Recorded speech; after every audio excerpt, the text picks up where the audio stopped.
Have you ever wondered how the most beautiful and powerful angel in heaven turned into the greatest villain of all time?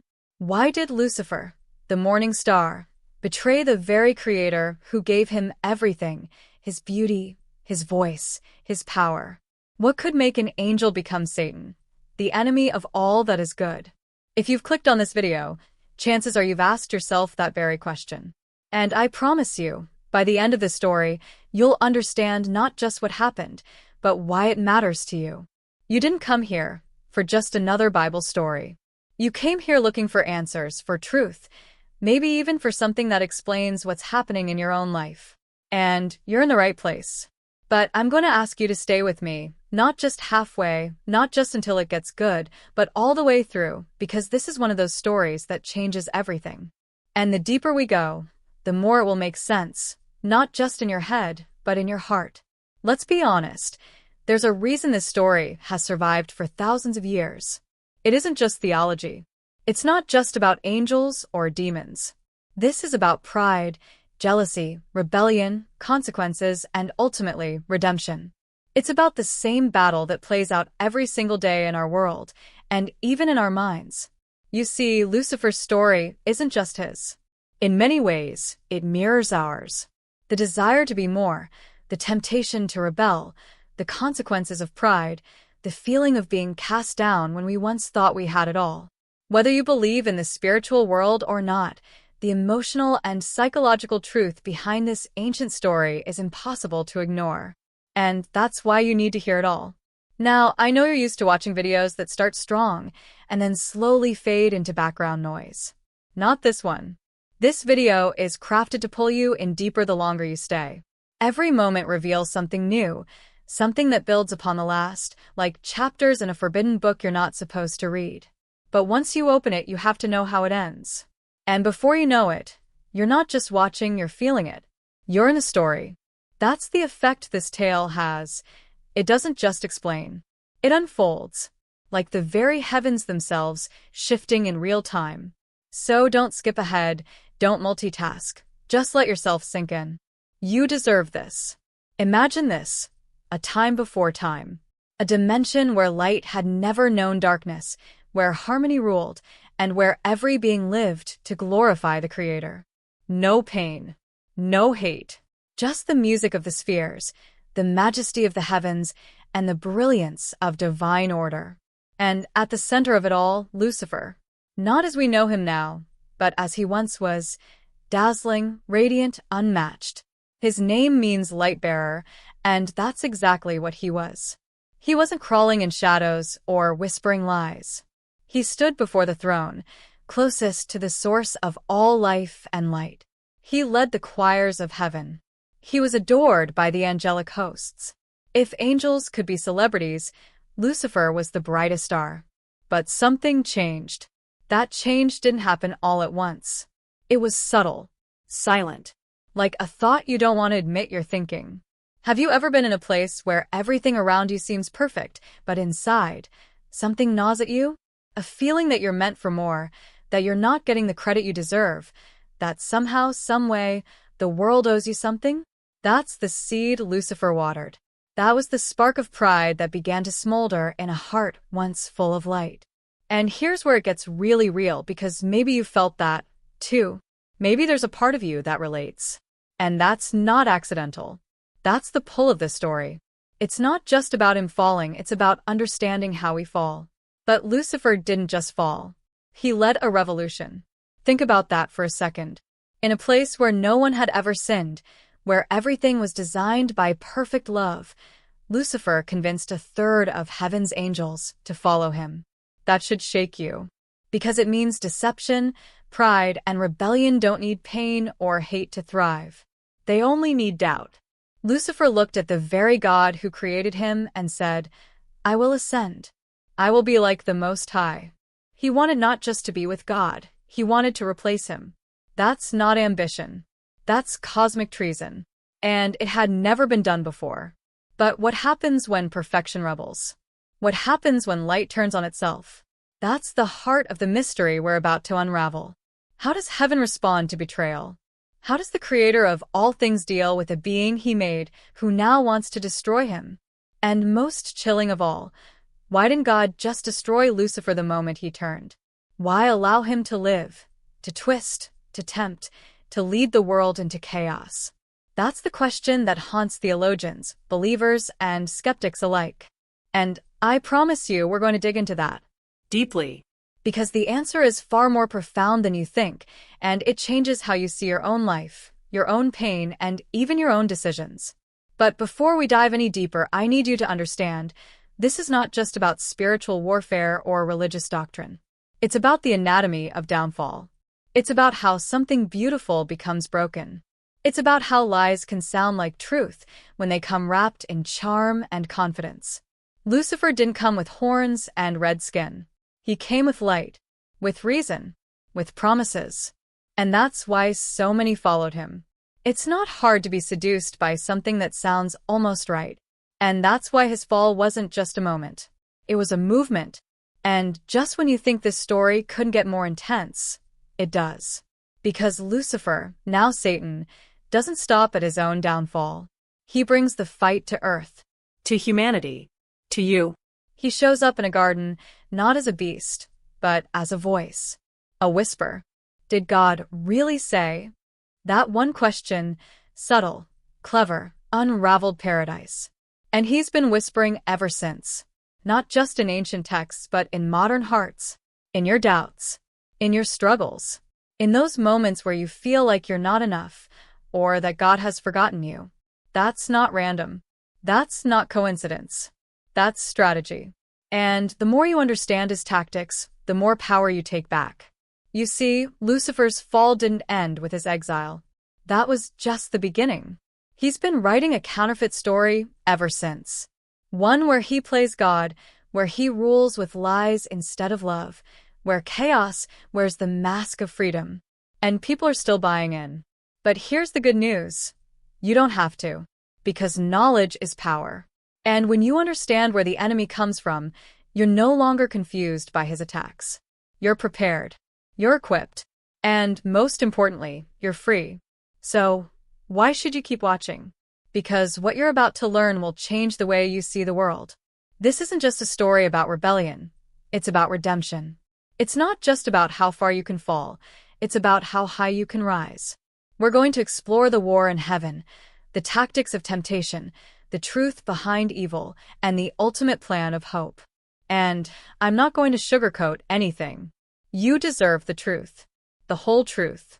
And by the time we're done, you'll see that the battle isn't just in ancient times, it's right now. And you get to choose your side. But before we go further, let me leave you with this, something most people miss. Lucifer's story doesn't just show us the danger of pride or the tragedy of rebellion. It reveals a divine mystery, one that even angels long to understand. Because in the very act of casting Lucifer out, God was setting the stage for something greater. Something no one saw coming. Something that would shake the universe to its core. And that's where we'll pick up next, when the war in heaven begins, and all of eternity holds its breath. Before the war in heaven ignited, before the thunder of rebellion cracked the silence of eternity, there were signs, whispers in the corridors of celestial realms, shifts in the harmony of angelic songs, subtle changes in the very atmosphere of glory. And at the center of it all was Lucifer.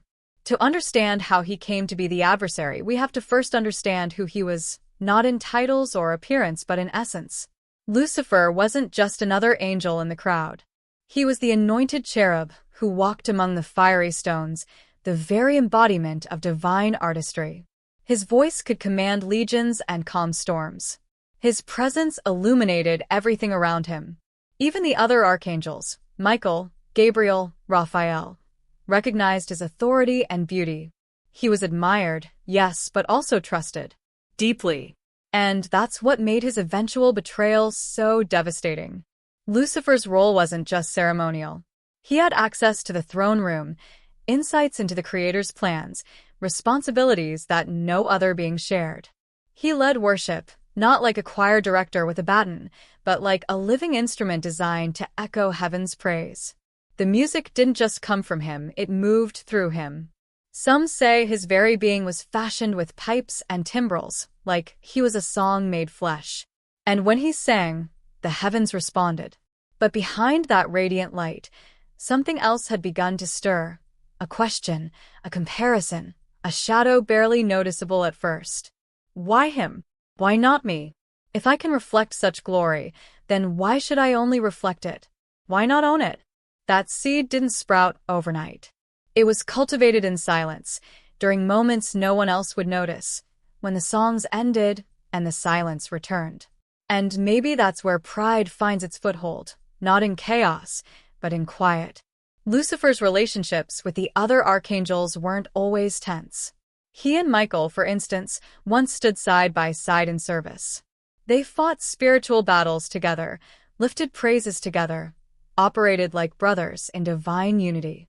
There are ancient writings, some outside of canon, that suggest Lucifer even mentored lower-ranking angels, taught them structure, trained them in their celestial duties. He wasn't some rogue outsider. He was deeply woven into the fabric of heaven's order. That's what makes his fall so mysterious, so tragic, and frankly, so terrifying. Because if he could fall, who couldn't? But not everyone was blind to the shift. Michael began to notice changes, minor at first. A difference in tone, a delayed response during worship, small moments of hesitation that never used to be there. Gabriel, too, sensed something was amiss, especially when messages from the throne started encountering resistance in unexpected places. Nothing direct, nothing obvious. Just wait. Like an unseen force was pulling things slightly off course. The Creator, of course, knew. He always knows. But rather than immediately confront Lucifer, he allowed the process to play out. That, right there, raises one of the most profound questions of all time. Why? Why let rebellion ferment? Why not crush the seed before it becomes a vine? And again, the answer points to something deeper than we're ready to face. Because if love is real, then so must be the freedom to reject it. Lucifer didn't stage a rebellion out of nowhere. He operated like a strategist, a master of influence, slowly planting doubts among the angels. Not overt accusations, just suggestions. Why does he get all the glory? Don't you ever wonder what it would be like if we had a say? If I were in charge, things would be more fair. Those weren't commands. They were conversations. And conversations, as you know, are where trust is tested. Especially when they come from someone you look up to. That's the haunting part. Lucifer didn't rise against heaven with fire and fury. He did it with words. He didn't need weapons. He needed questions. And those questions became like wildfire. Silent. Spreading. Devouring what once was unity. But here's where things get murky, and where red herrings begin to creep in. Not all the angels who followed him were corrupted. Some were confused. Some believed they were standing for truth. Others thought Lucifer had divine sanction, that perhaps this new way was part of God's plan. There were even whispers that another being, perhaps a lesser-known archangel or celestial council, had a hidden agenda of their own. Could Lucifer have been manipulated? Could there have been another figure behind the curtain, pushing him toward rebellion, not out of pride, but as part of some larger cosmic drama? That's where the trail gets foggy. And that's exactly what keeps this story alive. Not just what we know, but what we don't. There are ancient scrolls and teachings that hint at a pre-cosmic council, a divine debate about freedom, justice, and the role of love in the eternal order. Some say Lucifer wasn't the first to question things, only the first to act on them. Others speculate that his fall was necessary to reveal something even more profound, the nature of redemption, the cost of free will, the strength of light when faced with real darkness. But all of that, as fascinating as it is, leaves us with more questions than answers. And maybe that's intentional. Maybe part of the story is meant to be hidden until the time is right. Until you are ready to see it. Still, what remains clear is this. The fall wasn't a spontaneous event. It was a slow drift, a calculated descent, and it came with warnings. Warnings that many chose to ignore. And that's where suspicion grows. Because someone or something was allowing Lucifer room to move. Some scholars believe there was a pause in judgment, a divine delay that wasn't about patience, but about exposure. letting Lucifer show his true nature fully before any sentence was carried out. But who benefited from that? Was it just about showing the angels the danger of pride? Or was there a deeper strategy at play, one where even Lucifer himself didn't realize he was playing a part in a much bigger plan? That's the twist. What if Lucifer thought he was rising when he was actually being drawn out? What if every move he made, every deception he whispered, was allowed not out of weakness, but as part of a master move to teach the universe a lesson it would never forget? And if that's true, then who's really responsible for letting him go so far? Was it an act of mercy or a trap? Now we stand at the edge of something vast. The moment before the war begins. A pause in eternity. Lucifer has gathered his followers, a third of heaven's angels. Michael has rallied the loyal. The throne stands silent, watching. No one knows who will make the first move. But everyone knows, once it starts, nothing will ever be the same. And what's even more chilling, Lucifer still believes he can win. Still believes he's in the right. And that belief, that blinding pride, is about to unleash a cosmic battle the likes of which the universe has never seen. But just when you think you understand the enemy, a new question arises. What if Lucifer's war wasn't really against God, but against something else entirely? And that's where we go next. Because once the first trumpet sounds and the heavens shatter with the roar of battle, secrets long buried will begin to surface. And everything you thought you knew about light and darkness will be turned upside down. Let me know when you're ready for the next chapter, because what happens next will blow the doors wide open on this entire mystery. Just as the celestial war stood on the edge of ignition and Lucifer's plans seemed dangerously close to unfolding, something changed, something that neither side anticipated. In the final moments before the rebellion erupted, a mysterious force swept across the heavenly realm like a shadow unnoticed. No one saw it come, and no one could trace its source. All they knew was that critical scrolls, records of Lucifer's earlier proclamations and key interactions with the angels he swayed, vanished. These weren't ordinary documents. They held timelines, names, and declarations that could have exposed the full scope of the rebellion before it ever reached the throne. Michael had been compiling them, gathering testimonies from angelic witnesses who had grown uneasy with Lucifer's growing influence. But now gone. Vanished without a trace. It was like someone was trying to erase the truth before it could be revealed. At first, Michael suspected sabotage from one of Lucifer's inner circle. But when he began to question his own allies, those closest to him, he realized something even more unsettling. Not everyone on his side was fully loyal. Gabriel, though revered and wise, had been unusually quiet. He'd been disappearing for long stretches of time, claiming he was relaying messages from the throne. But something about his tone had changed, more guarded, more distant. And then there was Aramiel, a lesser-known but powerful angel who had always stood near Michael during battle strategies. Aramiel suddenly began suggesting they not push too hard to expose Lucifer yet, that perhaps this rebellion would fizzle out on its own. "Let's not rush judgment," he said. "What if this is part of the divine plan?" It was subtle, but Michael noticed how quickly Aramiel deflected deeper conversations, how he seemed strangely invested in keeping things vague. At first, Michael chalked it up to fear, but then he remembered that Aramiel had once been mentored by Lucifer himself. That connection changed everything.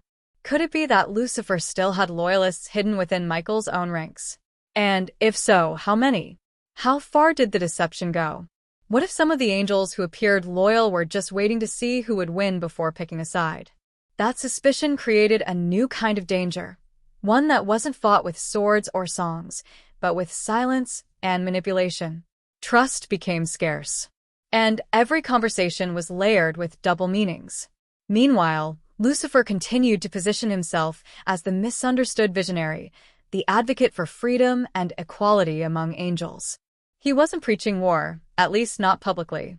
He was preaching reform. "Why must we worship endlessly without ever being heard?" he asked in secret gatherings. "Is our purpose only to obey, or were we created with the ability to think and choose?" As the pressure built, Michael began to receive anonymous warnings, short, fragmented messages that appeared in places no one else had access to. On the stone walls of his chambers, in the midst of prayer, even within the sacred frequencies of heavenly sound. The messages weren't accusations. They were riddles. The one you trust hides the truth you fear. What was hidden before the fall will rise again. Your greatest strength may be your blindest spot. At first, he thought it was Lucifer playing mind games. But then, he realized the messages carried a tone of desperation, not arrogance. Someone was trying to help him, but couldn't come forward openly. Was it a member of Lucifer's inner circle who had a change of heart? Or was it a divine messenger operating under disguise? Either way, the warnings made things worse. Because now Michael didn't know who he was really fighting. Was Lucifer the sole enemy? Or was he just the visible piece of something much more dangerous? Then, a revelation shook the foundations of everything. An ancient archive, long sealed and rarely spoken of, was found beneath the Crystal River, a place only archangels had clearance to enter. Inside were recordings older than Lucifer himself, records that suggested this wasn't the first rebellion. That, long before angels and humans, there had been another uprising, another figure who dared to challenge divine order and was cast beyond all realms. The scrolls were incomplete, partially corrupted, but what remained hinted that Lucifer's fall might not be an isolated incident. It might be a continuation. Was Lucifer acting under his own ambition, or was he influenced by something older, darker, buried beneath the foundation of time itself? Michael tried to share what he found, but the moment he opened his mouth, the archive collapsed in on itself. No trace remained. No evidence to prove what he saw. Only he and one other angel, Siriel, witnessed it. But Siriel went missing the next day.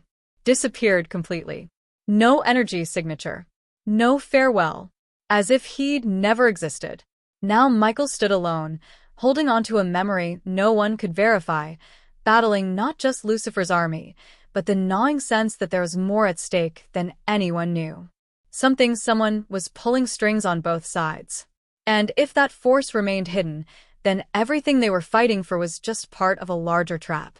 And just when Michael thought he was ready to confront Lucifer and demand the truth, he received a final, chilling message. This time, not in riddles, but in Lucifer's own voice. A whisper, echoing through the walls of heaven, spoken as if from behind a veil. You've only seen the surface, brother. Look deeper and you'll find me staring back. And with that, the final veil between loyalty and deception began to fall. But what Michael didn't know was that the real enemy had already slipped through the gates, long before the war even began. Far from Michael's growing doubts and the swirling confusion of heaven's divided loyalties, a quiet tremor was beginning to stir in a place few ever spoke of. The border of silence, an ancient realm separating the celestial from the unknown. This forgotten region was where lost energy echoes drifted, a place untouched by the war, but rumored to hold the residue of decisions never fulfilled. And it was here that Gabriel, still torn between his loyalty to the Creator and his unspoken connection with Lucifer, encountered something he could neither deny nor explain. During a solitary journey meant to clear his spirit and seek divine clarity, he felt it an overwhelming pull, like gravity, but not physical. A force that drew him toward a long-abandoned pillar hidden in mist. On that pillar was a marking, familiar yet impossible, the signature crest of Siriel, the angel who had vanished after witnessing the sealed archive with Michael. It was faint, almost erased by time, but unmistakably carved with purpose. And beneath it, scrawled in energy not native to any realm Gabriel had ever known, were 3 words that sent shivers through his very essence. I was wrong. Those words cracked something deep inside him. If Siriel had truly left that message, then it meant 2 things. First, he was still alive. And second, something had caused him to change sides, or at least question everything he thought he knew. But what could shake an archangel's faith so completely? Gabriel tried to communicate the finding back to the Council of Archangels, but the moment he began to recount what he saw, his voice was intercepted, not silenced, but distorted. His words echoed back. at him, altered, as though someone or something was rephrasing the message before it could reach its destination. That realization chilled him to the core. It meant the lines of divine communication were no longer secure. And if that was true, then who was truly in control of the narrative? At the same time, Michael began to feel the effects of isolation. His allies were growing quieter, more reserved. Aramiel, who once offered counsel daily, now avoided direct conversation, constantly citing other assignments from the throne. Even the lesser angels who had pledged loyalty to Michael began requesting to be reassigned, claiming spiritual fatigue and confusion over the war's purpose. The very foundation of his army was crumbling, not from battle, but from within. And then came the most unexpected twist yet, a vision. Not from heaven, not from any divine source, but from the imprisoned realm of chaos, where lost spirits wander and voices are distorted by eternity. In the vision, Michael saw a figure cloaked in ash and flame, speaking not to him, but to Lucifer. But the words weren't commands. They were promises. Promises of power, of vengeance, of truth, a truth that Lucifer had apparently been chasing long before he ever questioned the throne. This revelation shattered the core assumption that Lucifer acted alone. It pointed to the existence of a hidden entity, perhaps one exiled before time began, who now whispered from the shadows, manipulating from beyond even Lucifer's understanding. The thought sent a ripple of horror through Michael. Because if Lucifer wasn't the mastermind, if he was simply a vessel for something older, then every move made so far by both sides had been part of someone else's strategy. A strategy that hadn't even revealed its final form yet. And then, as if the universe were confirming this growing paranoia, Gabriel received a message through a fracture in the celestial firmament. It wasn't written.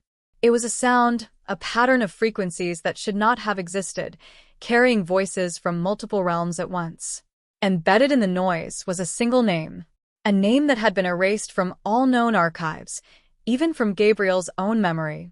But the moment he heard it, he remembered. And that was the most terrifying part of all. Because the name belonged to an angel who was never supposed to exist again.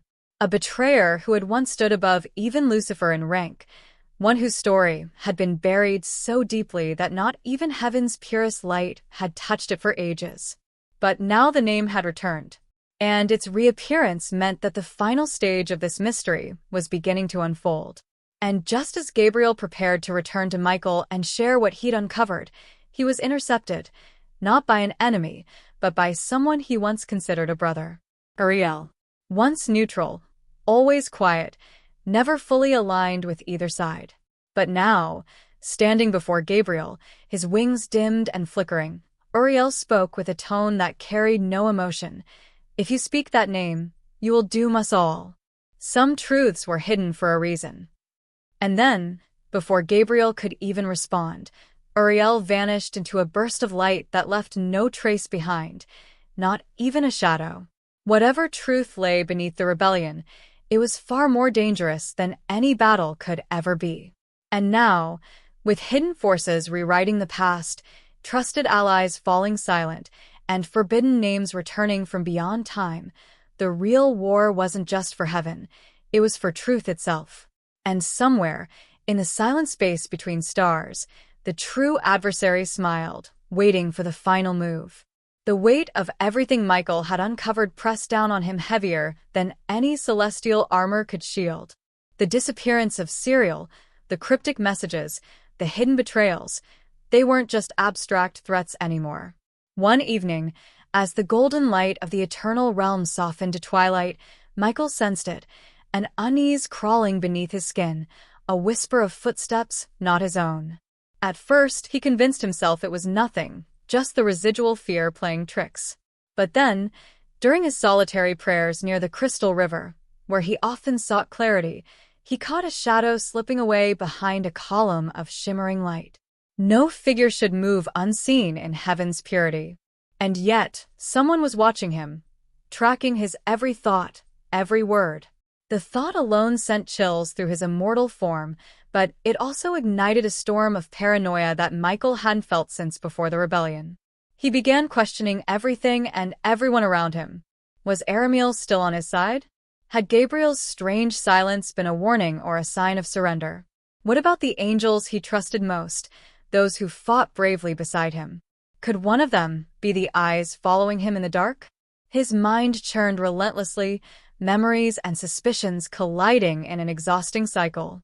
He found himself jumping at the slightest noise, heart pounding with the possibility that the next step could be a trap. Every whispered conversation, every fleeting glance seemed loaded with hidden meanings, and yet no one dared speak openly about the growing threat. Michael realized that the greatest danger wasn't on the battlefield. It was in the silence between words, in the invisible lines drawn in the hearts of those around him. Then, as if confirming his worst fears, one of his closest confidants, Uriel, the angel who had once warned Gabriel, vanished without a trace. One moment, Uriel stood before Michael, eyes steady but filled with a shadow of warning. The next, he was gone, leaving only the faint scent of smoke and something darker, something unspoken. No farewell, no sign of struggle, just absence. The void left by Uriel's disappearance echoed louder than any shout. Michael felt the sting of betrayal and loss more acutely than any wound sustained in battle. Was Uriel silenced by enemies? Had he chosen to disappear to protect secrets too dangerous to share? Or worse, had he turned against them all? The questions gnawed at Michael's resolve, eroding his certainty and fueling a gnawing dread that something far darker than rebellion was unfolding. Amidst the growing shadows, Michael received a message unlike any before. It was not delivered by angelic messengers or written on sacred scrolls. Instead, it came as a direct voice inside his mind, cold, chilling, unmistakably human in its menace. You are closer than you think, but closer to ruin than salvation. Stop your search, or everything you love will burn. The voice was calm, almost casual, but beneath it lurked a promise of devastation. Michael's heart, though immortal, felt a fracture in that moment, a deep fear that no amount of valor could extinguish. For the first time, he realized that this wasn't just a cosmic game of power and pride. This was a hunt, and he was the prey. His thoughts spiraled as he grappled with the implications. How much had he underestimated the enemy? How many forces were at work behind the scenes? And how long before they came for him personally? Michael's usual clarity clouded with doubt. Memories of earlier warnings, the vanished archive, the haunting visions, they weren't isolated events. They were threads woven into a dark tapestry that threatened to unravel everything he believed in. The loneliness of leadership settled heavily on his shoulders. If he fell, who would stand against the encroaching darkness? Could he trust anyone enough to share this burden? Or was isolation his only refuge now? As night fell over the celestial realm, a new question burned hotter than any celestial flame. Who was the true enemy? And how close were they to breaking through the last defenses of heaven itself? The silence that followed was suffocating, filled with unanswered questions and the chilling certainty that the war was no longer just about loyalty or pride. It was a desperate struggle for survival, and Michael was running out of time. And somewhere, in the unseen corners of the cosmos, a shadow waited patiently, ready to strike the final blow. Just when Michael thought the threads of betrayal and mystery were tightening around him like an unbreakable noose, the world he knew shattered in a way no one could have anticipated. It happened during a rare moment of solitude, deep within the sanctuary of light, a place where the purest angels gathered to seek guidance beyond the chaos. There, amidst the ethereal glow, an angel appeared who had long been absent from the unfolding drama. Raziel, the keeper of divine secrets, whose wisdom was said to pierce the veil between reality and illusion. Michael had always respected Raziel, seeing him as a pillar of truth in a world clouded by doubt. But what Raziel revealed that day was nothing short of earth-shattering. Leaning close, his voice steady but laden with an almost unbearable weight, Raziel confessed that the entire rebellion, the war, the secrets, the missing archives, even the whispered messages, were part of an intricate design orchestrated from beyond heaven itself.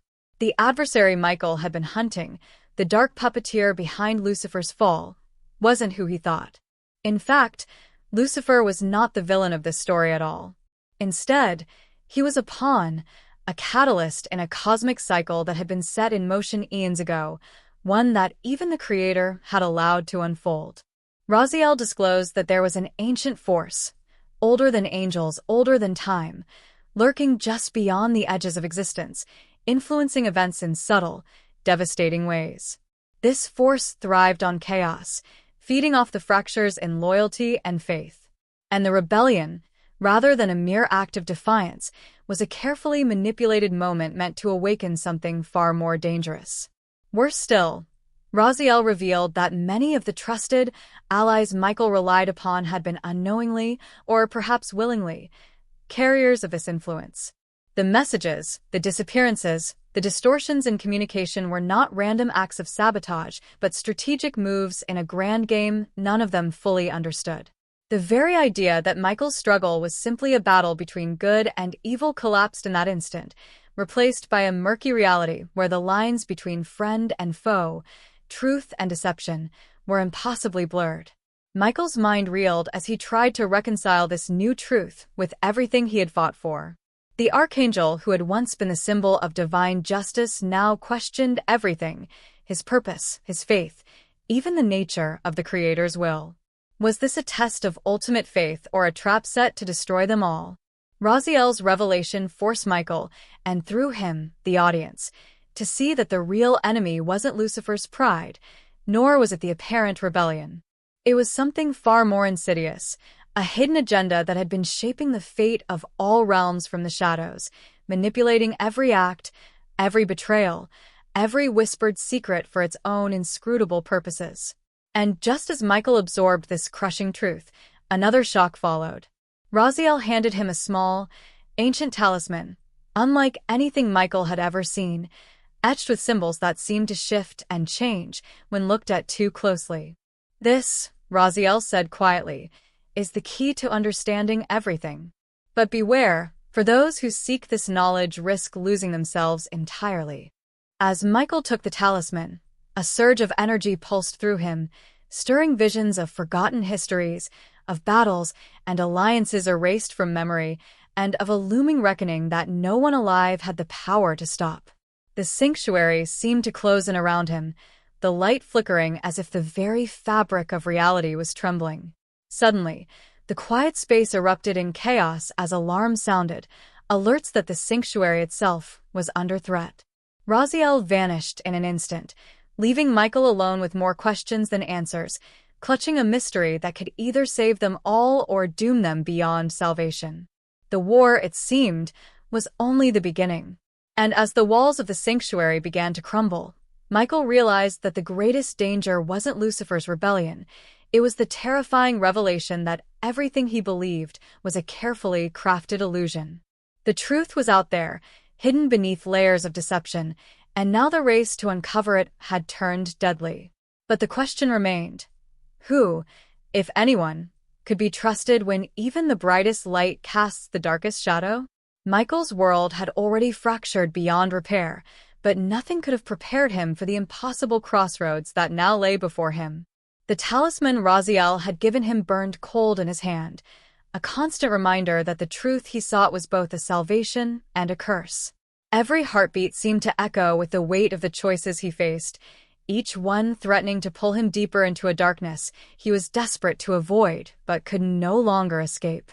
The sanctuary's ruins smoldered behind him as Michael was confronted by a figure whose presence twisted the very fabric of his trust: Gabriel. Once his closest brother-in-arms, Gabriel's eyes no longer held the steady light of unwavering loyalty, but flickered with doubt, fear, and something more sinister. Michael knew what he had to do, yet the thought of questioning Gabriel felt like a knife twisting in his own soul. Could the angel who stood beside him in battles now be the one who betrayed him? Or was Gabriel himself a victim, trapped in a web he had yet to fully understand? The conversation that followed was a painful dance of accusations and half-truths, each word carrying the weight of millennia. Gabriel denied any conscious betrayal but confessed that he had seen visions that challenged everything Michael believed about their cause. He spoke of whispers from the shadows, of promises made in desperation to protect what little was left of their fractured realm. Michael listened, torn between rage and empathy, realizing that the lines dividing friend and foe had blurred into obscurity. But before they could reach any fragile understanding, a chilling ultimatum arrived, not through angelic channels or divine proclamations, but in the form of a direct message burned into Michael's very thoughts, as clear and inescapable as a thunderclap. Abandon the search for truth, surrender the talisman and walk away from the war, or watch everything he loved be destroyed. The choice was agonizingly simple in theory, but impossible in practice.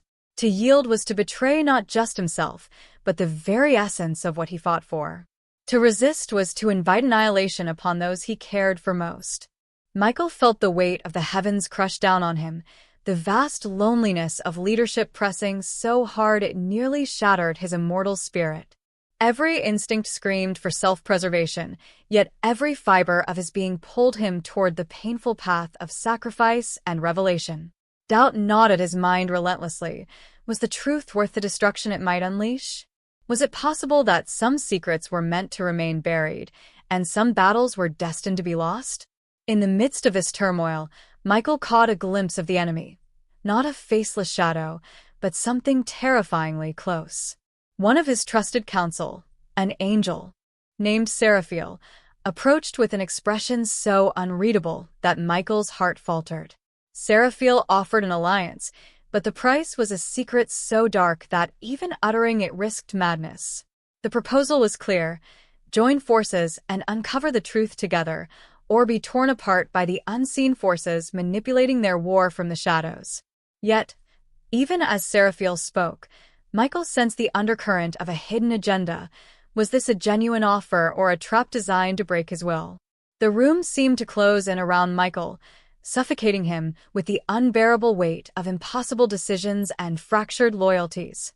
His mind raced with fears not just for the war's outcome, but for the survival of his own soul. The path ahead was shrouded in darkness, riddled with deception, and fraught with peril.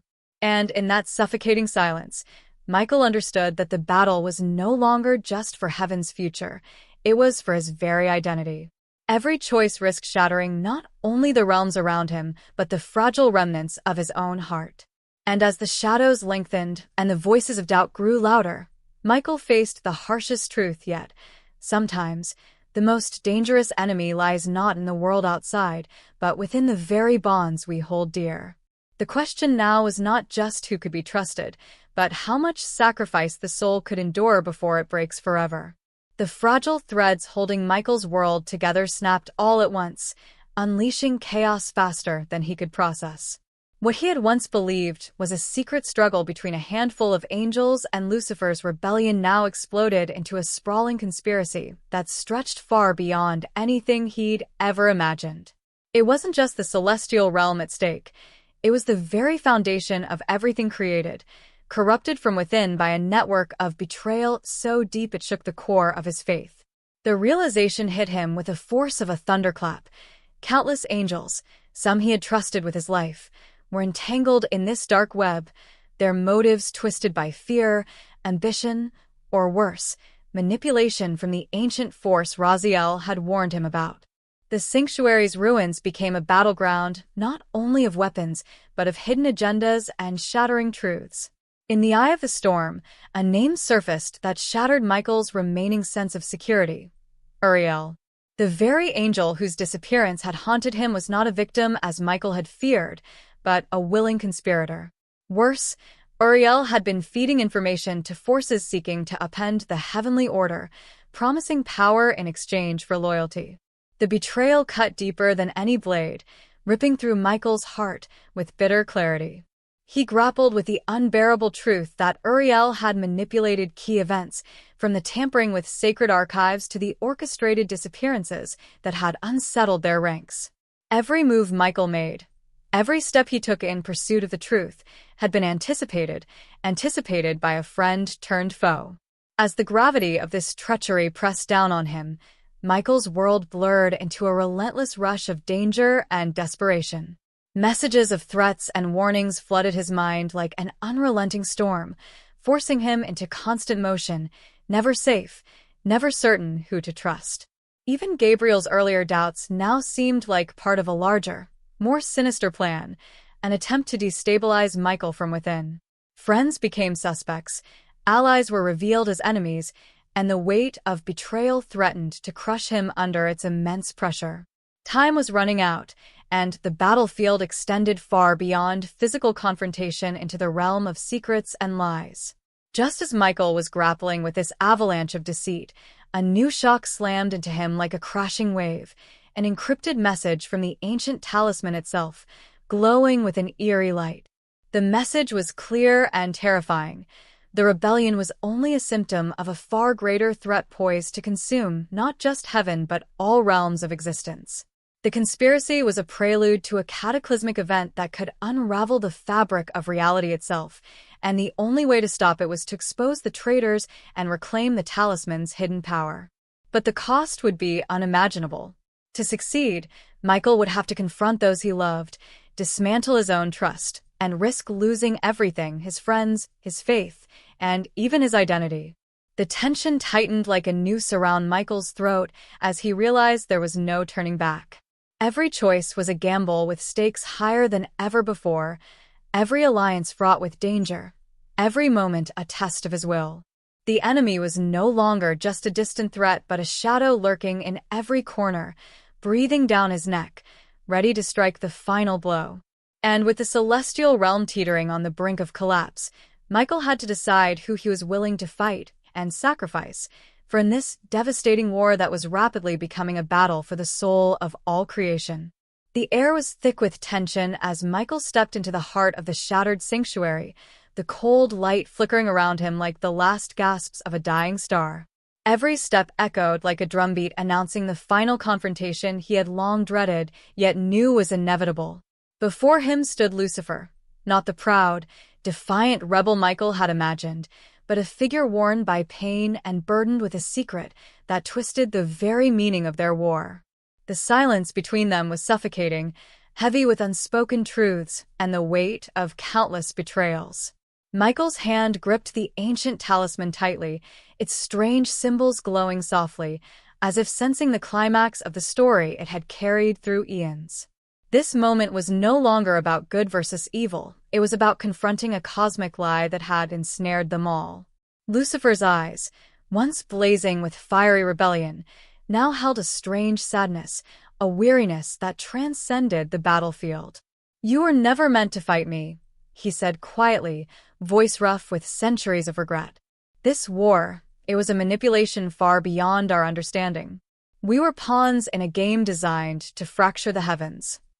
Michael felt the world tilt as the final piece of the puzzle slid into place. The ancient force Raziel had warned about wasn't just an external enemy, it was an insidious presence that had corrupted the very foundation of their existence, turning angels into puppets and allies into enemies without their knowledge. The confrontation spiraled quickly into chaos, not of blades and fire, but of wills and truths clashing in a battle of minds. Michael's resolve was tested as Lucifer revealed the depth of the conspiracy. The hidden manipulator had been using the talisman to warp perceptions, sow discord, and fuel the rebellion to awaken a destructive power that could reset creation itself. The revelation shattered Michael's last illusions, but with it came clarity. To save all realms, he would have to destroy the talisman, sever the link to the ancient force, and trust in the fragile hope that free will could triumph over predestination. The fight was brutal, a tempest of emotions and power, neither side willing to yield as the sanctuary trembled around them. Just when it seemed Michael might finally seize victory, a sudden, devastating twist threw everything into darkness. Gabriel appeared, not as an ally, but as the true architect of the chaos, a figure who had played both sides to his own secret ends, driven by a thirst for control that eclipsed even Lucifer's pride. His betrayal was the final blow, the twist no one saw coming, turning friend into the ultimate adversary. The sanctuary erupted into a storm of light and shadow as Michael faced a new enemy, one who embodied the very complexity of trust and betrayal that had defined his journey. In that heart-stopping moment, Michael understood that the true battle was just beginning, and that the fate of all creation hinged on choices far more complicated than good and evil. The final question lingered in the air like a whispered challenge. Could one angel's faith and courage unravel a conspiracy so vast it threatened to consume everything, or would the darkness claim victory, rewriting the story of the heavens forever? The answer remained suspended in the fragile balance between light and shadow, leaving viewers breathless, desperate for what would come next. In the quiet aftermath of the storm that had nearly shattered the very heavens, Michael stood alone amidst the ruins of the sanctuary, the weight of countless choices pressing heavily on his shoulders. The talisman lay shattered at his feet, its ancient power broken but the echoes of its influence lingering like a haunting melody in the air. The battle had ended, but the scars it left were etched deep into his soul and the fabric of all creation. Lucifer's weary gaze met his one last time, a silent understanding passing between them, not enemies, but two beings caught in a cosmic struggle far beyond their own making. Gabriel's betrayal had fractured their trust irreparably, but in that brokenness, Michael found a strange clarity. The war had never truly been about good versus evil in the simple terms he had believed. It was a test of faith, free will, and the courage to choose light even when shadows loomed darkest. As Michael looked out over the horizon where dawn was beginning to break, he felt the fragile stirrings of hope, knowing the road ahead would be long and uncertain, but that peace, however fragile, was still possible. Yet, as the first rays of light kissed the remnants of the fallen sanctuary, a faint pulse echoed from the shattered talisman's fragments, a reminder that some mysteries never fully fade and some battles never truly end. Michael understood that while he had sealed away the immediate threat, the ancient force that had manipulated their fates was patient, waiting in the shadows, biding its time. The future was no longer written in stone or decree, but shaped by the choices of those brave enough to face the unknown.